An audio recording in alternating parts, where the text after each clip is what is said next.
Pride and Prejudice, by Jane Austen. Chapter 18. Till Elizabeth entered the drawing-room at Netherfield, and looked in vain for Mr. Wickham among the cluster of red coats there assembled, a doubt of his being present had never occurred to her. The certainty of meeting him had not been checked by any of those recollections that might not unreasonably have alarmed her. She had dressed with more than usual care, and prepared in the highest spirits for the conquest of all that remained unsubdued of his heart, trusting that it was not more than might be won in the course of the evening. But in an instant rose the dreadful suspicion of his being purposely omitted for Mr. Darcy's pleasure in the Bingleys' invitation to the officers, and though this was not exactly the case, the absolute fact of his absence was pronounced by his friend Denny, to whom Lydia eagerly applied, and who told them that Wickham had been obliged to go to town on business the day before, and was not yet returned, adding, with a significant smile, "I do not imagine his business would have called him away just now, if he had not wanted to avoid a certain gentleman here." This part of his intelligence, although unheard by Lydia, was caught by Elizabeth, and as it assured her that Darcy was not less answerable for Wickham's absence than if her first surmise had been just, every feeling of displeasure against the former was so sharpened by immediate disappointment that she could hardly reply with tolerable civility to the polite inquiries which he directly afterwards approached to make. Attendance, forbearance, patience with Darcy, was injury to Wickham. She was resolved against any sort of conversation with him, and turned away with a degree of ill-humour which she could not wholly surmount even in speaking to Mr. Bingley, whose blind partiality provoked her. But Elizabeth was not formed for ill-humour, and though every prospect of her own was destroyed for the evening, it could not long dwell on her spirits, and having told all her griefs to Charlotte Lucas, whom she had not seen for a week, she was soon able to make a voluntary transition to the oddities of her cousin, and to point him out to her particular notice. The first two dances, however, brought a return of distress. They were dances of mortification. Mr. Collins, awkward and solemn, apologizing instead of attending, and often moving wrong without being aware of it, gave her all the shame and misery which a disagreeable partner for a couple of dances can give. The moment of her release from him was ecstasy. She danced next with an officer, and had the refreshment of talking of Wickham, and of hearing that he was universally liked. When those dances were over, she returned to Charlotte Lucas, and was in conversation with her, when she found herself suddenly addressed by Mr. Darcy, who took her so much by surprise in his application for her hand, that, without knowing what she did, she accepted him. He walked away again immediately, and she was left to fret over her own want of presence of mind. Charlotte tried to console her. "I dare say you will find him very agreeable." "Heaven forbid! That would be the greatest misfortune of all. To find a man agreeable whom one is determined to hate. Do not wish me such an evil." When the dancing recommenced, however, and Darcy approached to claim her hand, Charlotte could not help cautioning her in a whisper not to be a simpleton, and allow her fancy for Wickham to make her appear unpleasant in the eyes of a man of 10 times his consequence. Elizabeth made no answer, and took her place in the set, amazed at the dignity to which she was arrived in being allowed to stand opposite to Mr. Darcy, and reading in her neighbours' looks their equal amazement in beholding it. They stood for some time without speaking a word, and she began to imagine that their silence was to last through the 2 dances, and at first she was resolved not to break it, till, suddenly fancying that it would be the greater punishment to her partner to oblige him to talk, she made some slight observation on the dance. He replied, and was again silent. After a pause of some minutes, she addressed him a second time with, "It is your turn to say something now, Mr. Darcy. I talked about the dance, and you ought to make some sort of remark on the size of the room, or the number of couples." He smiled, and assured her that whatever she wished him to say should be said. "Very well, that reply will do for the present. Perhaps by and by I may observe that private balls are much pleasanter than public ones. But now we may be silent." "Do you talk by rule, then, while you are dancing?" "Sometimes. One must speak a little, you know. It would look odd to be entirely silent for half an hour together, and yet, for the advantage of some, conversation ought to be so arranged as they might have the trouble of saying as little as possible." "Are you consulting your own feelings in the present case, or do you imagine that you are gratifying mine?" "Both," replied Elizabeth archly, "for I have always seen a great similarity in the turn of our minds. We are each of an unsocial, taciturn disposition, unwilling to speak unless we expect to say something that will amaze the whole room, and be handed down to posterity with all the éclat of a proverb." "This is no very striking resemblance of your own character, I am sure," he said. "How near it may be to mine, I cannot pretend to say. You think it a faithful portrait, undoubtedly." "I must not decide on my own performance." He made no answer, and they were again silent till they had gone down the dance, when he asked her if she and her sisters did not very often walk to Meryton. She answered in the affirmative, and, unable to resist the temptation, added, "When you met us there the other day, we had just been forming a new acquaintance." The effect was immediate. A deeper shade of hauteur overspread his features, but he said not a word, and Elizabeth, though blaming herself for her own weakness, could not go on. At length Darcy spoke, and in a constrained manner said, "Mr. Wickham is blessed with such happy manners as may ensure his making friends. Whether he may be equally capable of retaining them is less certain." "He has been so unlucky as to lose your friendship," replied Elizabeth with emphasis, "and in a manner which he is likely to suffer from all his life." Darcy made no answer, and seemed desirous of changing the subject. At that moment Sir William Lucas appeared close to them, meaning to pass through the set to the other side of the room, but on perceiving Mr. Darcy, he stopped with a bow of superior courtesy to compliment him on his dancing and his partner.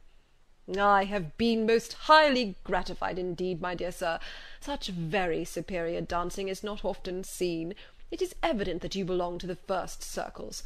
Allow me to say, however, that your fair partner does not disgrace you, and that I must hope to have this pleasure often repeated, especially when a certain desirable event, my dear Eliza," glancing at her sister and Bingley, "shall take place. What congratulations will then flow in! I appeal to Mr. Darcy. But let not me interrupt you, sir. You will not thank me for detaining you from the bewitching converse of that young lady, whose bright eyes are also upbraiding me." The latter part of this address was scarcely heard by Darcy, but Sir William's allusion to his friend seemed to strike him forcibly, and his eyes were directed with a very serious expression towards Bingley and Jane, who were dancing together. Recovering himself, however, shortly, he turned to his partner, and said, "Sir William's interruption has made me forget what we were talking of." "I do not think we were speaking at all. Sir William could not have interrupted two people in the room who had less to say for themselves. We have tried 2 or 3 subjects already without success, and what we are to talk of next I cannot imagine." "What think you of books?"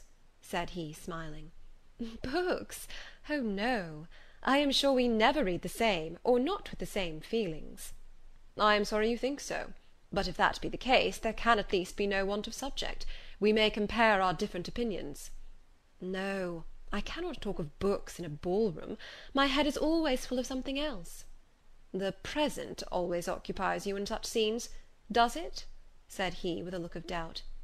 "Yes, always," she replied, without knowing what she said, for her thoughts had wandered far from the subject, as soon afterwards appeared by her suddenly exclaiming, "I remember hearing you once say, Mr. Darcy, that you hardly ever forgave, that your resentment, once created, was unappeasable. You are very cautious, I suppose, as to its being created?" "I am," said he, with a firm voice. "And never allow yourself to be blinded by prejudice?" "I hope not." "It is particularly incumbent on those who never change their opinion, to be secure of judging properly at first." "May I ask to what these questions tend?" "Merely to the illustration of your character," said she, endeavouring to shake off her gravity. "I am trying to make it out." "And what is your success?" She shook her head.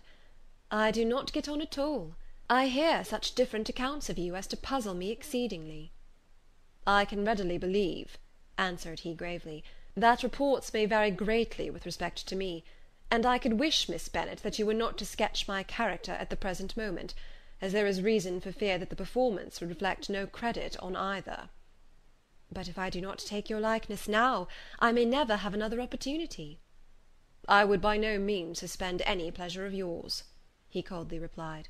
She said no more, and they went down the other dance and parted in silence, and on each side dissatisfied, though not to an equal degree; for in Darcy's breast there was a tolerable powerful feeling towards her, which soon procured her pardon, and directed all his anger against another.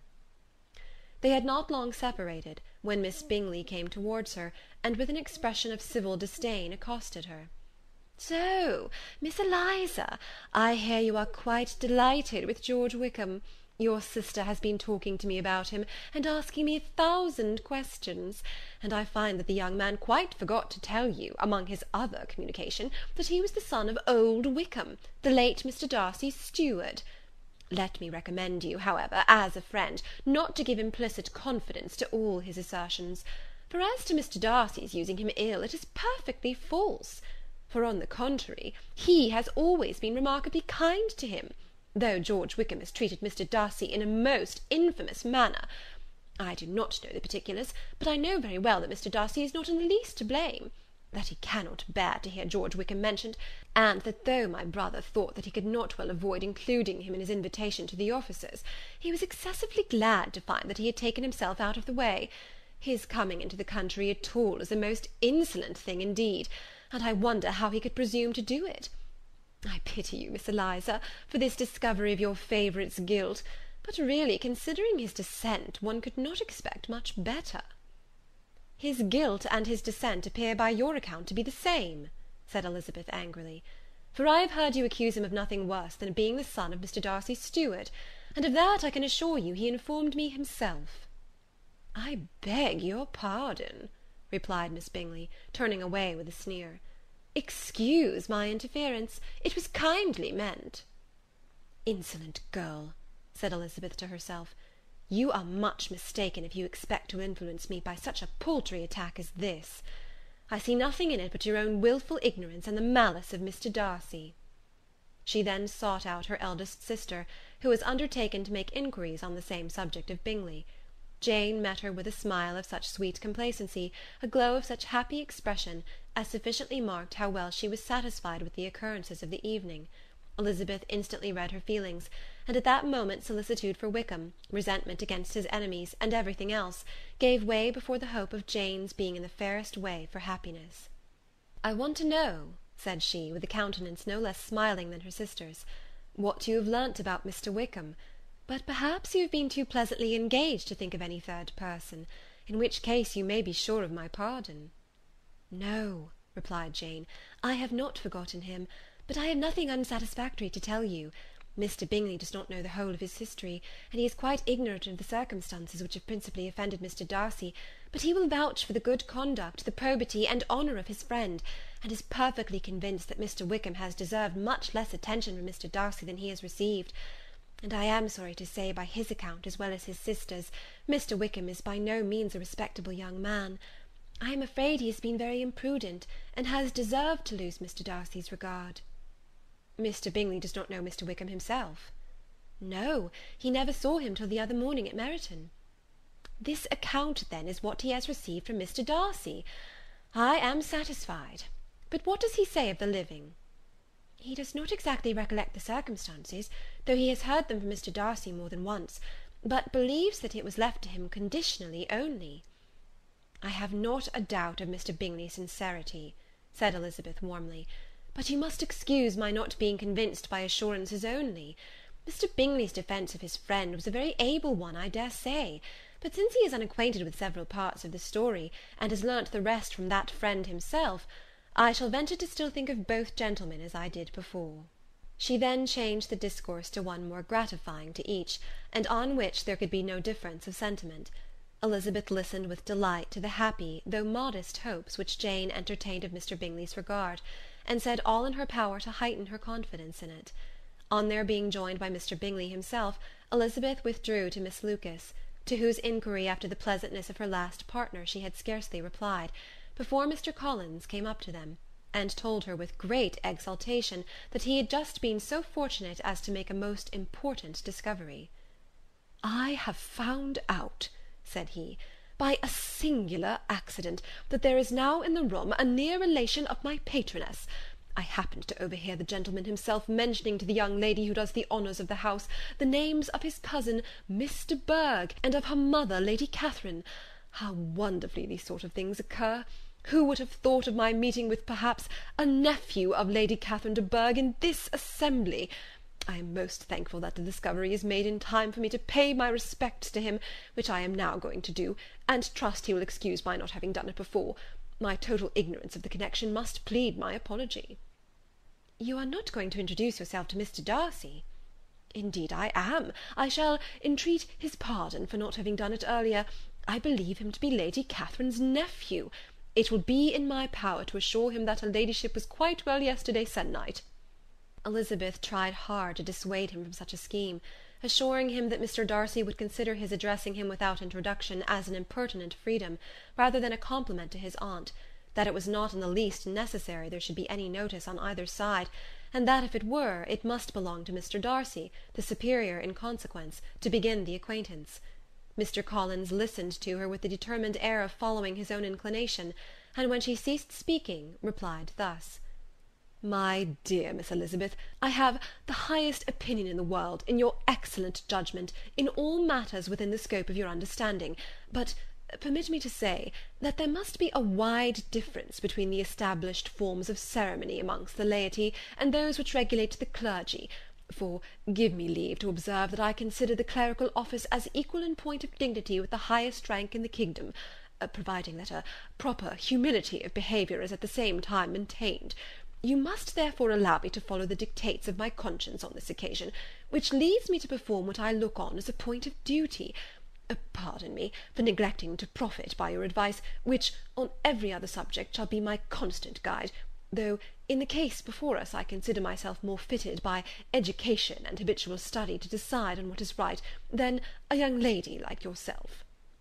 And with a low bow he left her to attack Mr. Darcy, whose reception of his advances she eagerly watched, and whose astonishment at being so addressed was very evident.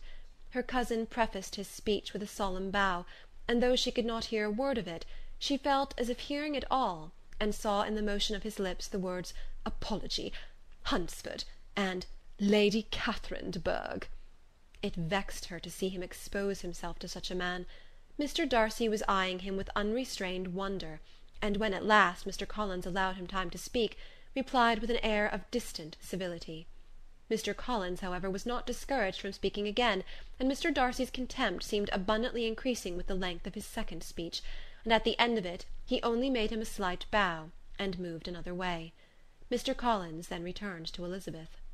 "I have no reason, I assure you," said he, "to be dissatisfied with my reception. Mr. Darcy seemed much pleased with the attention. He answered me with the utmost civility, and even paid me the compliment of saying that he was so well convinced of Lady Catherine's discernment as to be certain she could never bestow a favour unworthily. It was really a very handsome thought. Upon the whole, I am much pleased with him." As Elizabeth had no longer any interest of her own to pursue, she turned her attention almost entirely on her sister and Mr. Bingley, and the train of agreeable reflections which her observations gave birth to made her perhaps almost as happy as Jane. She saw her in idea settled in that very house, in all the felicity which a marriage of true affection could bestow, and she felt capable, under such circumstances, of endeavouring even to like Bingley's two sisters. Her mother's thoughts she plainly saw were bent the same way, and she determined not to venture near her, lest she might hear too much. When they sat down to supper, therefore, she considered it a most unlucky perverseness which placed them within one of each other, and deeply was she vexed to find that her mother was talking to that one person, Lady Lucas, freely, openly, and of nothing else but her expectation that Jane would soon be married to Mr. Bingley. It was an animating subject, and Mrs. Bennet seemed incapable of fatigue, while enumerating the advantages of the match. His being such a charming young man, and so rich, and living but 3 miles from them, were the first points of self-gratulation, and then it was such a comfort to think how fond the two sisters were of Jane, and to be certain that they must desire the connection as much as she could do. It was, moreover, such a promising thing for her younger daughters, as Jane's marrying so greatly must throw them in the way of other rich men. And lastly, it was so pleasant at her time of life to be able to consign her single daughters to the care of their sister, that she might not be obliged to go into company more than she liked. It was necessary to make this circumstance a matter of pleasure, because on such occasions it is the etiquette, but no one was less likely than Mrs. Bennet to find comfort in staying home at any period of her life. She concluded with many good wishes that Lady Lucas might soon be equally fortunate, though evidently and triumphantly believing there was no chance of it. In vain did Elizabeth endeavour to check the rapidity of her mother's words, or persuade her to describe her felicity in a less audible whisper; for, to her inexpressible vexation, she could perceive that the chief of it was overheard by Mr. Darcy, who sat opposite to them. Her mother only scolded her for being nonsensical. "What is Mr. Darcy to me, pray, that I should be afraid of him? I am sure we owe him no such particular civility, as to be obliged to say nothing he may not like to hear." "For heaven's sake, madam, speak lower. What advantage can it be for you to offend Mr. Darcy? You will never recommend yourself to his friend by so doing." Nothing that she could say, however, had any influence. Her mother would talk of her views in the same intelligible tone. Elizabeth blushed and blushed again with shame and vexation. She could not help frequently glancing her eye at Mr. Darcy, though every glance convinced her of what she dreaded, for though he was not always looking at her mother, she was convinced that his attention was invariably fixed on her. The expression of his face changed gradually from indignant contempt to a composed and steady gravity. At length, however, Mrs. Bennet had no more to say, and Lady Lucas, who had been long yawning at the repetition of delights which she saw no likelihood of sharing, was left to the comforts of cold ham and chicken. Elizabeth now began to revive, but not long was the interval of tranquillity, for when supper was over, singing was talked of, and she had the mortification of seeing Mary, after very little entreaty, preparing to oblige the company. By many significant looks and silent entreaties did she endeavour to prevent such a proof of complaisance, but in vain. Mary would not understand them. Such an opportunity of exhibiting was delightful to her, and she began her song. Elizabeth's eyes were fixed on her with most painful sensations, and she watched her progress through the several stanzas with an impatience which was very ill rewarded at their close. For Mary, on receiving, amongst the thanks of the table, the hint of a hope that she might be prevailed on to favour them again, after the pause of half a minute, began another. Mary's powers were by no means fitted for such a display. Her voice was weak, and her manner affected. Elizabeth was in agonies. She looked at Jane, to see how she bore it, but Jane was very composedly talking to Bingley. She looked at his two sisters, and saw them making signs of derision at each other, and at Darcy, who continued, however, imperturbably grave. She looked at her father to entreat his interference, lest Mary should be singing all night. He took the hint, and when Mary had finished her second song, said aloud, "That will do extremely well, child. You have delighted us long enough. Let the other young ladies have time to exhibit." Mary, though pretending not to hear, was somewhat disconcerted, and Elizabeth, sorry for her, and sorry for her father's speech, was afraid her anxiety had done no good. Others of the party were now applied to. "If I," said Mr. Collins, "was so fortunate as to be able to sing, I should have great pleasure, I am sure, in obliging the company with an air, for I consider music as a very innocent diversion, and perfectly compatible with the profession of a clergyman. I do not mean, however, to assert that we can be justified in devoting too much of our time to music, for there are certainly other things to be attended to. The rector of a parish has much to do. In the first place, he must make such an agreement for tithes as may be beneficial to himself, and not offensive to his patron. He must write his own sermons, and the time that remains will not be too much for his parish duties, and the care and improvement of his dwelling, which he cannot be excused from making as comfortable as possible. And I do not think it of light importance that he should have attentive and conciliatory manner towards everybody, especially towards those to whom he owes his preferment. I cannot acquit him of that duty, nor could I think well of the man who should omit an occasion of testifying his respect towards anybody connected with the family." And with a bow to Mr. Darcy, he concluded his speech, which had been spoken so loud as to be heard by half the room. Many stared, many smiled, but no one looked more amused than Mr. Bennet himself, while his wife seriously commended Mr. Collins for having spoken so sensibly, and observed in a half-whisper to Lady Lucas that he was a remarkably clever, good kind of young man. To Elizabeth it appeared that, had her family made an agreement to expose themselves as much as they could during the evening, it would have been impossible for them to play their parts with more spirit or finer success, and happy did she think it for Bingley and her sister that some of the exhibition had escaped his notice, and that his feelings were not of a sort to be much distressed by the folly which he must have witnessed. That his two sisters and Mr. Darcy, however, should have such an opportunity of ridiculing her relations was bad enough, and she could not determine whether the silent contempt of the gentlemen or the insolent smiles of the ladies were more intolerable. The rest of the evening brought her little amusement. She was teased by Mr. Collins, who continued most perseveringly by her side, and though he could not prevail on her to dance with him again, put it out of her power to dance with others. In vain did she entreat him to stand up with somebody else, and offer to introduce him to any young lady in the room. He assured her that as to dancing, he was perfectly indifferent to it, that his chief object was by delicate attentions to recommend himself to her, and that he should therefore make a point of remaining close to her the whole evening. There was no arguing upon such a project. She owed her greatest relief to her friend Miss Lucas, who often joined them, and good-naturedly engaged Mr. Collins's conversation to herself. She was at least free from the offence of Mr. Darcy's further notice, though often standing within a very short distance of her, quite disengaged, he never came near enough to speak. She felt it to be the probable consequence of her allusions to Mr. Wickham, and rejoiced in it. The Longbourn party were the last of all the company to depart, and by a manoeuvre of Mrs. Bennet had to wait for their carriage a quarter of an hour after everybody else was gone, which gave them time to see how heartily they were wished away by some of the family. Mrs. Hurst and her sister scarcely opened their mouths, except to complain of fatigue, and were evidently impatient to have the house to themselves. They repulsed every attempt of Mrs. Bennet at conversation, and by doing so threw a languor over the whole party, which was very little relieved by the long speeches of Mr. Collins, who was complimenting Mr. Bingley and his sisters on the elegance of their entertainment, and the hospitality and politeness which had marked their behaviour to their guests. Darcy said nothing at all. Mr. Bennet, in equal silence, was enjoying the scene. Mr. Bingley and Jane were standing together, a little detached from the rest, and talked only to each other. Elizabeth preserved as steady a silence as either Mrs. Hurst or Miss Bingley, and even Lydia was too much fatigued to utter more than the occasional exclamation of "Lord, how tired I am!" accompanied by a violent yawn. When at length they arose to take leave, Mrs. Bennet was most pressingly civil in her hope of seeing the whole family soon at Longbourn, and addressed herself especially to Mr. Bingley, to assure him how happy he would make them by eating a family dinner with them at any time, without the ceremony of a formal invitation.